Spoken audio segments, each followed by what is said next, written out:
The Solemnity of All Saints actually is somewhat of a catch-all celebration, if you will. The known saints all have their own calendar date.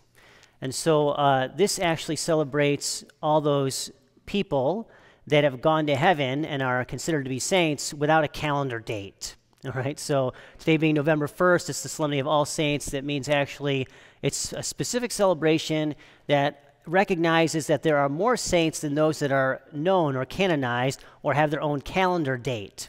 So this is what this celebration is for. It's for all those who've gone before us and they were not officially canonized by the church yet. So we have all the unknown saints that we are celebrating today. And yes, that also, because it is called All Saints, it does include all of the other ones that do have a calendar date. But specifically, this celebration was designed to have that celebration as a memorial for all those other saints, or a feast day for all those other saints that do not have a specific feast day on the calendar. The word saint, it comes from a Latin word sanctus, meaning holy. Now, if we back up to the first reading from Revelations, there's an interesting interpretation on this. I avoid homilizing on the Revelations because the only conclusion we could really make is that it's all symbolic. That's about it. It gets fuzzy after that because it has many, many interpretations. One of the interpretations it has is that it can be looked at through the eyes of the Mass that we celebrate right now. And then we know that the Mass actually takes place in heaven as it takes place here. So as I stand at the altar and I offer Jesus in the Eucharist, Jesus, because this is Jesus going on here by the sacrament of holy orders, he's doing the exact same thing before his Father in heaven. And he's offering himself, and you're participating in it, but all the angels and saints are also participating in that same adoration and worship. And so when you look at Revelation, how it talks about salvation is from our God on the throne and from the Lamb. Well, of course, it's a reference to the Father and Jesus. And then it talks about how they all prostrate themselves and they all throw themselves down flat, and they worship. And so then there's all this participation in the Mass going on right there. And so then this is why we recite during the Mass. Actually, we sing it on weekends. Sometimes we recite it, but usually we sing it during the weekdays too. But the Holy, Holy, Holy, it's usually always sung because it says that we proclaim with all the angels and saints, Holy, Holy, Holy.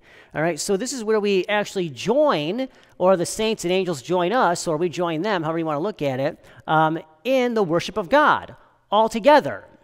And so then all these saints and all these angels and all of us are celebrating the same Mass.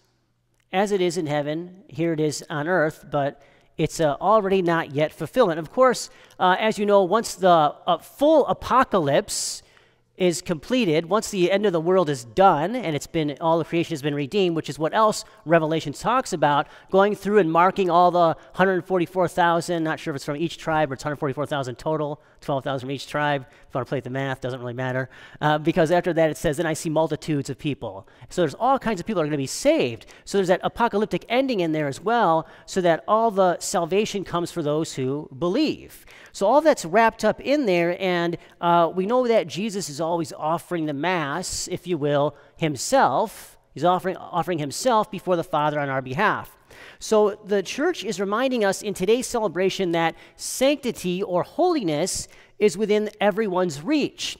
So this is the simple, practical point, is that, happiness, when you talk about the Beatitudes, which are from the gospel there, you talk about how what does it take to be happy? Well, if you can live all those Beatitudes or those blessings, then you'll be happy. And so then there's two specific ones there. You can participate in the kingdom of heaven now, not fully, but already.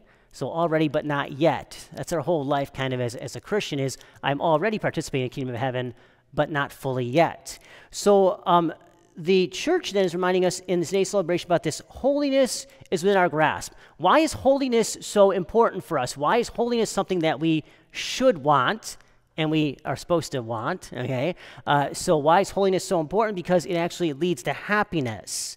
All right, so how do you get to happiness? Well, you live the Beatitudes, plus you can call on what's known as the treasure chest of heaven. What's the treasure chest of heaven? It's the saints. You ask them to pray for us. Pray for me, pray for me, pray for me. If you have certain saints by name that you have certain devotions to, you ask them to pray for you. So they intercede. You could ask the souls in purgatory to pray for you. The souls in purgatory have nothing, and they're very powerful intercessors. The souls in purgatory have nothing better to do than to pray for other people. You should ask them more often to pray for you, pray for the church, because that's all they can do is pray for other people while they're waiting for their final entry into heaven. So they are not quite saintly yet if they're in purgatory, but they're about to be saintly because eventually they're going to get to heaven, those in purgatory. So this treasure chest of heaven, all the saints, including some people refer to as the holy souls in purgatory because they're on their way to sainthood, this treasure chest of heaven is like the way in which we kind of buy our way into heaven, or we're being bought into heaven, so to speak, is because we call upon the saints to pray for us. So the reason for being holy, again, is because we can't get to heaven until we're holy. So we want to be holy, we want to be sanctified in our lives so that we can enter heaven. We are neither fulfilled nor do we achieve our natural end of perfection until we are holy. So holy living is like healthy living. All right, and so when you look at the Beatitudes again, you'll see that there's most of those rewards, they come later. There's like most of those except two of them, the rewards are later. And so we work up to those rewards in the meantime. But there's two of them that we can actually participate in the kingdom of heaven now because it's the present tense. Blessed are the poor in spirit, for theirs is the kingdom of heaven. And blessed are those who are persecuted for the sake of righteousness, for theirs is the kingdom of heaven. So those two are they're not fun either. Okay, it's not easy to live those two. But this is what it is about the poor in spirit, is that that reward is now. So to be persecuted for your faith, for doing the right thing, it means that those who suffer with Jesus, they are his disciples. They suffer the same way he does. It's not like a whole lot of consolation to suffer the way Jesus does for the sake of righteousness. Oh, yeah, I'm being persecuted because I'm doing the right thing. That makes you feel really good. Well, it kind of does. It lets me sleep at night. But in the meantime, you have your great faith in God. That's the whole point about that being persecuted for the sake of righteousness, is that you have your faith in God. Those people who actually are able to stay the course, having their faith in God and trusting him through those times of persecution for doing what is right, they experience a certain consoling peace. But it's difficult, even in the midst of it, to keep that faith while it's going on. The poor in spirit is a little bit different, a little bit more difficult to understand. It's where we become spiritually impoverished. It's where we become weak. It's where we acknowledge our weakness, where we acknowledge a humility, and so that God can be strong in me, and I don't have to be strong. And so then I have to let myself become weak.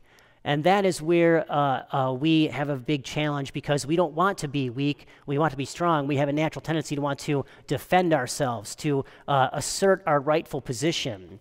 And so then here and then, of course, power is made perfect in weakness, as we hear from St. Paul, because God becomes our strength.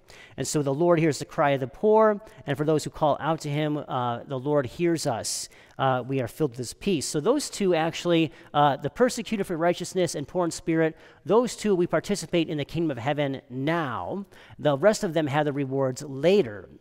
So the simple point about this celebration, of course, is that we have these great intercessors that we can call upon to help us obtain the grace of God for us. And then, of course, these readings, they point us toward happiness. All right, we want to be happy because that's how we achieve the beatific vision of God. The way St. Thomas Aquinas defined happiness is the beatific vision, or the blessed vision of God. The Beatitudes are all these ways in which is an expression of how we are supposed to be living our lives, or they kind of summarize the way in which we live our lives, so that when we die, we experience the great happiness, which is the vision of God.